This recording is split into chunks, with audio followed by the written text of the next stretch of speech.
missing you. Thunder roar, giving me the blues. But when I close my eyes and I think through you, remember it's time. I feel like you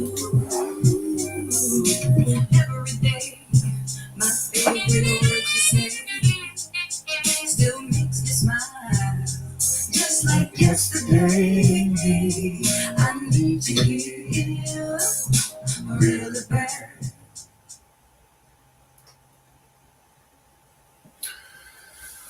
Good evening, good evening, good evening, and welcome to another week of Conversations with a Masterful Raconteur. Yours truly, Florida's own, Barry S. McLeod.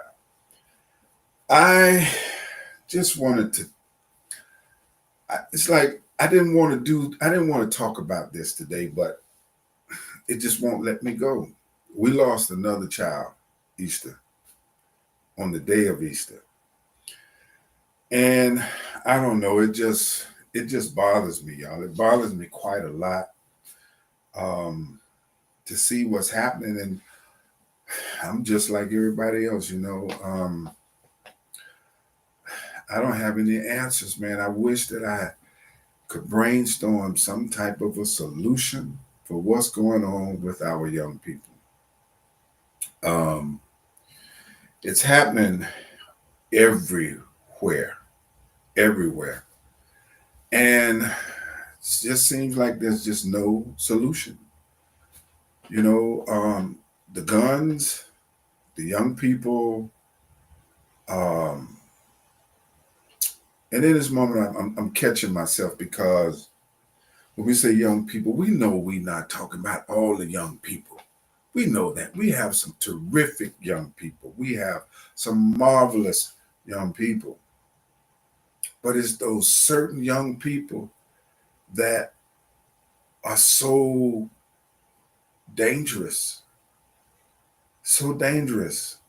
And it's crazy how some of them, before they do something truly detrimental, if you saw them, you might think they were some cool people. So, in certain moments, they make these decisions that are life-changing decisions, that are horrible decisions sometimes. And I just wonder what is going on.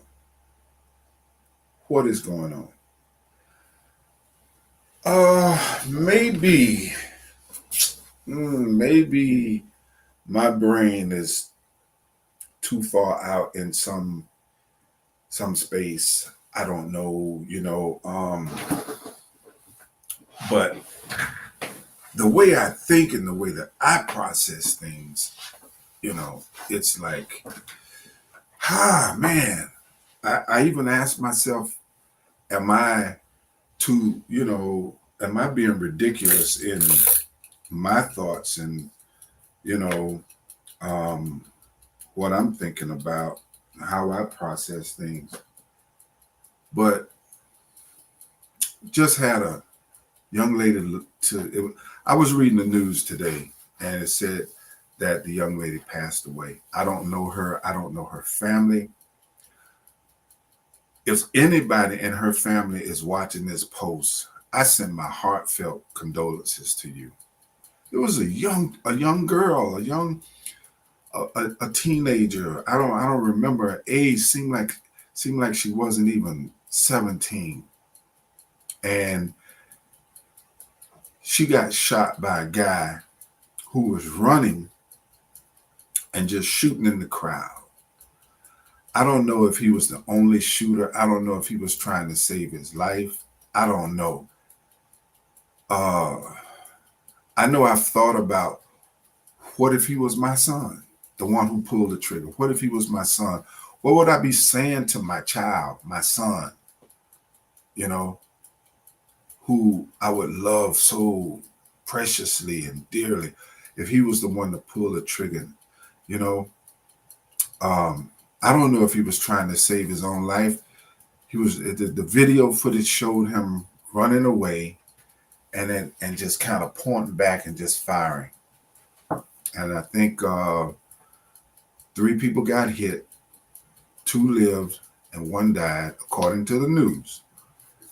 And she was a precious young child, young lady, young girl, lost her life, all because of going to an event trying to enjoy yourself, just trying to enjoy yourself.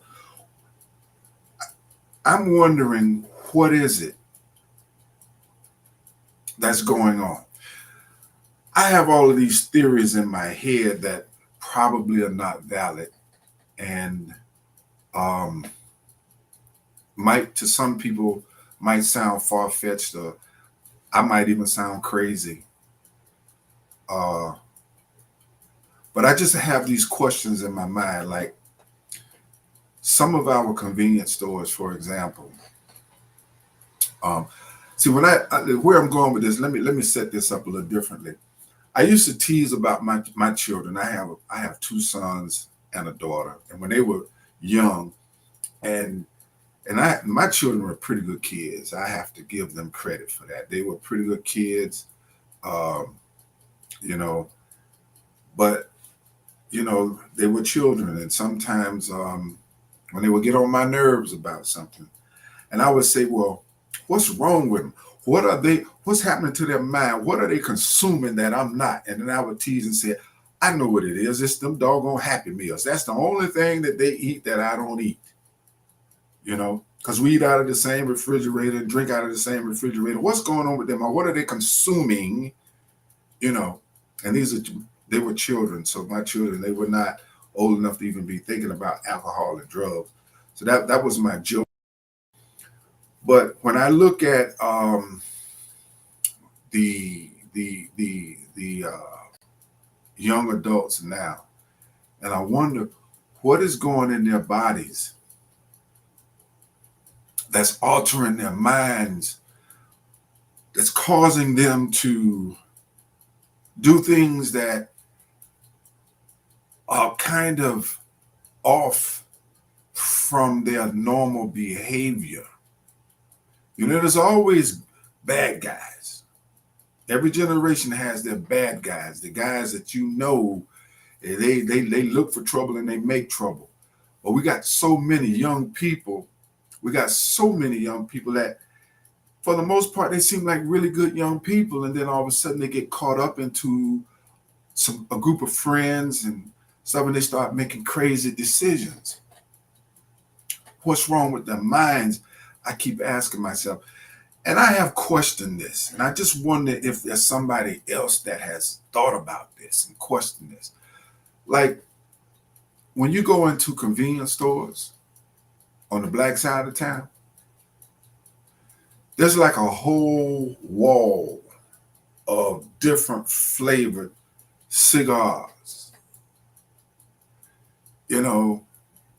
It's just like a whole wall, and I'm like, these walls are always stocked up, and they're selling, and I don't see that on the other side of town in their convenience stores.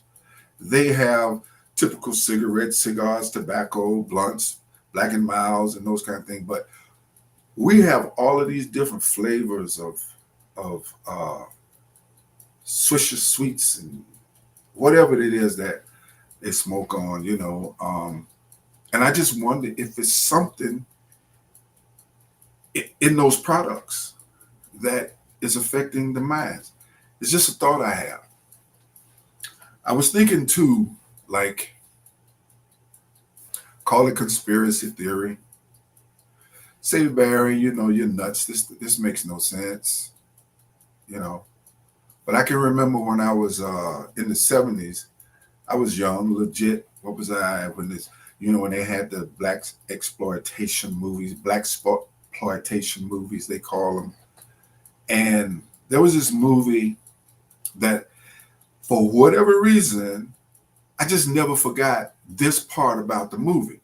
Now, I think it was a movie that Pam Grier was in, and I think Fred Williamson was in it, and Jim Brown might have been in it. and I don't even remember what the plot of the movie was, but I remember distinctively. And if anybody knows this movie, please comment or inbox me to let me know, because I actually tried to Google it and see what it is, and I couldn't come up with it. But there was this scene where the heroes, who were black heroes, who were, if I'm not mistaken, it was Pam Grier and it was either Fred Williamson and Jim Brown or one or the other. And there was these. Now I'm not trying to make a racial situation. I'm talking about the movie as I remember it. And being young, maybe I didn't get it. Maybe I missed something. But in this movie, they had to intercept this plot, this plan that some racist white people had, where they were going to mess up the black community. And the plan that they had was to put some kind of chemical in the water line that piped off to the black community. And so our heroes had to kick butt and prevent that from happening. Now, here's the point that I'm making. Somebody thought of that. Somebody wrote that. And it became a movie where thousands of people watched it. And so it's not a far-fetched thought that I'm having, that people do cruel, evil stuff, and I'm not saying that this is something that's happening today, but it's almost like most of the people that I know, we done talked about the Willie Lynch theory. And if you don't know what that is, man, you need to go and do some homework about the Willie Lynch theory, because in my opinion, some very strong aspects of the Willie Lynch theory is still happening today in the black community. And that stemmed from slavery. So all the generations from slavery to present day have been impacted by the Willie Lynch theory. But when I see our young people, who most of them are not even interested in black history, and we don't even want to talk about how the government is trying to erase black history from everything that they can. That's a major problem. But so many of our young people are not even interested to know anything about their grandparents, their great-grandparents, their great-great-grandparents, But the Willie Lynch theory is so real. And so I ask myself questions like, is the behavior, the negative behavior, the outlandish, crazy behavior that we're experiencing with our young people today, where they just go out and just shoot in a crowd of people, where they just get mad over nothing and shoot and kill somebody? What is that? Is that like a mental health thing that derived out of the Willie Lynch theory? Is that something that they're smoking? Something that they're drinking? Something that they're consuming in some kind of way that is really impacting their minds? Because a lot of our young people, if we try to talk to them, like, they don't even want to hear it. It's like, I don't get it. They don't even want to hear it. Thank God all of our young people are not this way. But something is very, very wrong when throughout the whole nation, in small, rural, country towns to the large cities, every day, one of our black people, young black people, is killing another black person. It was not that long ago that the black community, we were being concerned about police officers killing black men. It was actually happening. It's probably still happening somewhere, but it's not news now. What's news now is not white police officers killing black men. It's black men killing black men. So police officers, they don't really have to do it so much. They shouldn't do it at all, when it's wrong. But we're killing each other so much that it's like something is not normal. Something is going on with the mind, in my opinion, that is causing our young people to behave this way. And I just wonder, what is it is that they're consuming? I was talking with some people recently, and they was like, well, they smoking this and they lacing this with that, and they're getting high for this and that. And that's true. But seem like to me it's something bigger than that that's going on. And I don't know that there's anything that we can do about it. Yes, we know that we got babies raising babies. We know that. And we got young people that, they didn't come up with a structure in the home. And now they're having babies, and young people now, they have babies. I don't know if they're having babies because they want to be parents more so than they want to say, I got a child. I just went and bought me a brand new car. I just went to the store and got blinged out, like a fad kind of fashion statement. But children are too real and too precious for young people to not understand what it means when you have a child, that you become a parent and you cheat your child if you don't prepare them for the world. So is it anything that can be done? Because when I saw the picture today of this young child, this young girl, it touched my heart. It really touched my heart. It's like it's bothering me even in this moment. Like my heart goes out to the family of that young lady, that young child, who I don't have no information at all about what actually happened. I don't know that the way that I've been hearing what the streets have been saying, that young child, that young lady had nothing to do with whatever was going on with the guy who pulled the trigger. But when you see that video, and if you see the aerial view of the whole scene down at the center, man, it almost looked like Black Beach Week down there, man. It was packed. It was packed. Cars on both sides of the road, people everywhere. So whatever caused this young man to run and fire this way, where you're shooting into a crowd of all of these people, what would make you think that you're not going to hit your target? And it's in that moment you're just not thinking.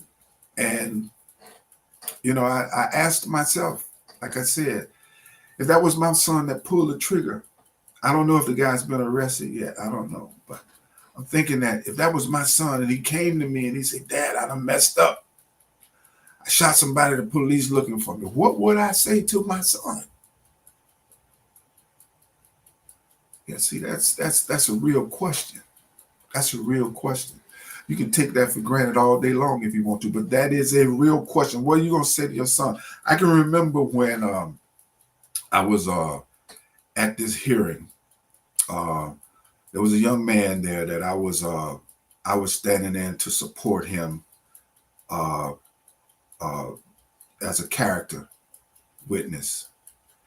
And as I watched the trial, the judge,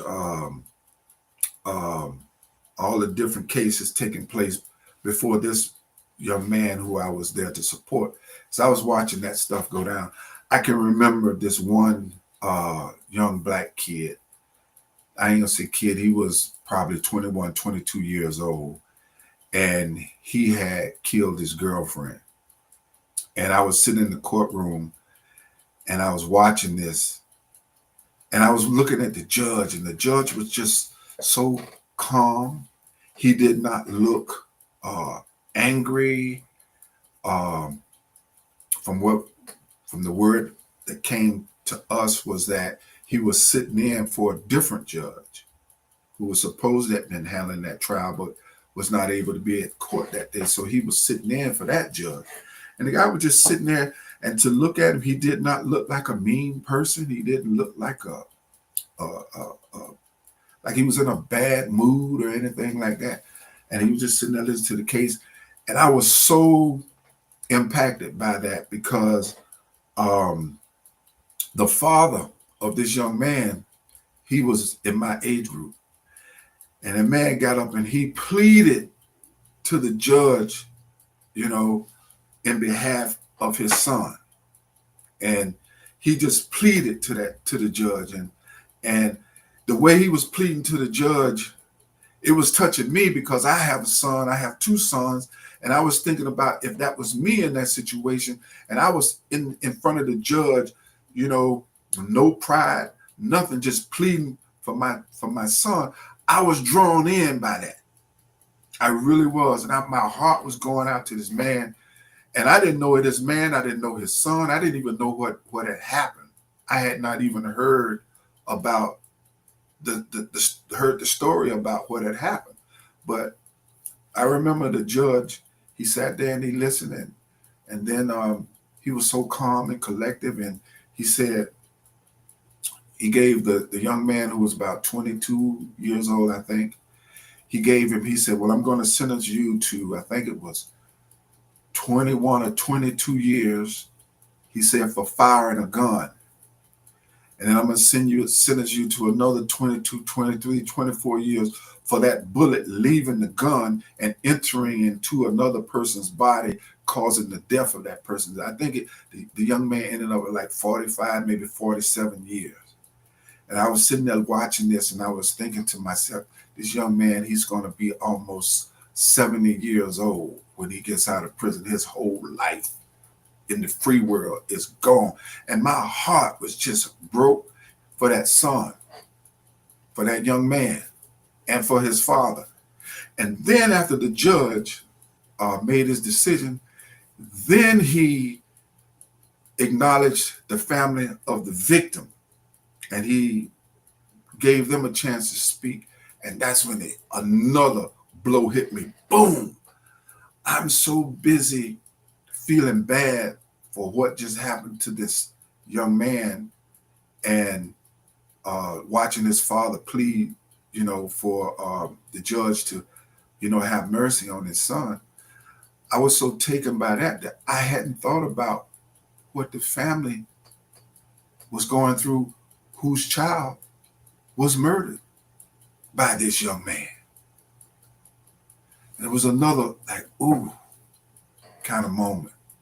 Like, wow. That was a real reality check for me. And when I look at what's going on, y'all, with these young people, I just don't understand what it is. We lost another one. And then the way the news words it, young lady loses her life at an Easter egg hunt. Easter egg hunt, we tend to think of children, you know, small children, innocent children, you know, participating in an Easter egg hunt. But this was like a event at the park involving adults. I don't imagine anybody was out there hunting Easter eggs. It might have been, I wasn't there. But that's the way the news worded it, you know. Y'all, you know, I don't know if it's anything could be done now. You know, I hope that it's something that can be done, because I just wonder if it's something that our young people are consuming. Maybe it's drugs. Maybe it's not. Maybe it's something else. I don't know. But It could be either one of our children next. It could be either one of our grandchildren next. At any given time, on any given day. It could even be us. It's so crazy now. It's so crazy now. Again, my condolences go out to the family of the young lady who lost her life. I'm so sorry. And I don't know if they caught the young man yet, but I'm sure they're going to catch him, because when I was looking at that video, he was running from one direction into the other direction. And the law is, the way the law works, they're going to look at those people who, when he turned around shooting like this and he turned around, you got a whole bunch of people right in front of him who would have seen his face. And those people are probably being sought out by the law so that they can give descriptions and stuff like that. You know, I'm not a police detective, but that seems pretty obvious to me that it's, you know, it's probably gonna, because I think they're looking for, I don't know if they found the guy yet or not, but it's just another sad case, man, of gun violence. Just young people will shoot into a crowd of people and think nothing of it. And then young people will still go, they will still go to a function where they are actually anticipating, or at least figuring that it's a good chance that somebody gonna start shooting, but they still want to go. They still want to go. I don't know, something that's going on with our young people, y'all. And maybe if you're a grandparent, maybe the next time your child needs some money, maybe you should tell them, say, okay, baby, don't worry about it. I'm going to give you this money. I'm going to help you. But in order for you to get this money, you're going to have to sit down and I got some things to say. And you're going to have to hear every word that I say. Otherwise, you're not going to get this money. And if you can't sit here like without an attitude, then you're not going to get this money, because what I got to say to you is so important and so vital that I can't allow you to say that mama and daddy never told me. My mama and my daddy, they cheated me. They've lived, they've experienced some things. They know better than I know, but they didn't take the time to sit down and talk to me and tell me the things that I should know. Maybe the next time you get ready to pay that bill for one of your children or one of your grandchildren, maybe you should say, I'm going to give you the money. I'm going to help you because I love you, but I got some things I got to say to you. And if you don't handle this part right, you will not get the money. You got to make them. That's all I want to say today. Again, my condolences to that family. For those of you who don't know, I'm producing a new comedy movie called She the Player, and you see the QR code right there. Take your cell phone and scan on that QR code and go to our GoFundMe page. And if you don't mind, help us out. Help me produce this movie. Give us a donation in any amount. You know, we will greatly appreciate it. I come here every Monday with conversations from a massive raconteur. I know there's been some people who've been wondering about some of the things, some of my artwork back here and stuff. Well, I'm gonna share with you how I made these puppets and stuff, and sometime soon. I actually thought about doing it today, and I'm just still impacted by the death of this young lady. You know, when I looked at her picture, it just touched me so deep like that, you know. Anyway, y'all have a blessed evening. Florida's own Barry S. McLeod, truly the right kind of different. See y'all next week.